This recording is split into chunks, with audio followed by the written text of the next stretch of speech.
The picture-perfect Chagos Islands. But these serene white sands have been the subject of over half a century of furious controversy. Since the 1960s, Britain's control of this remote part of the Indian Ocean has been disputed by neighbouring Mauritius. The largest island, Diego Garcia, is home to a major US-UK military base. A handful of Chagos Islanders, long forced to abandon their homes, have fought a running legal battle to be allowed to return. It's been called Britain's last African colony, and now the UK has agreed to hand control to Mauritius. Some people thought that it might have been impossible for a small country like Mauritius to have achieved justice against superpowers. Despite all this, we remain true to our convictions to end colonisation in our country.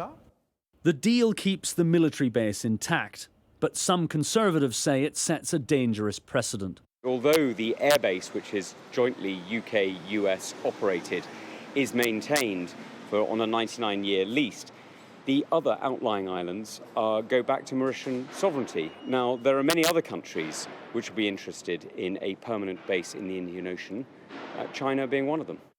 And as for the islanders themselves, those we spoke to are furious. It's a day of mourning for the Chagosian people, like myself, like the vast majority, because we've been excluded from those negotiations, and they decided the fate of the island, the future of the island, without even consulting the population, the Chagosian people, who are at the heart of this tragedy. They should be aware of that. So if talking about historic for who? All of my grandparents, brothers, sisters, my mum was born there as well. Many fled to the UK, having initially been sent to Mauritius, where they say they were treated like dirt.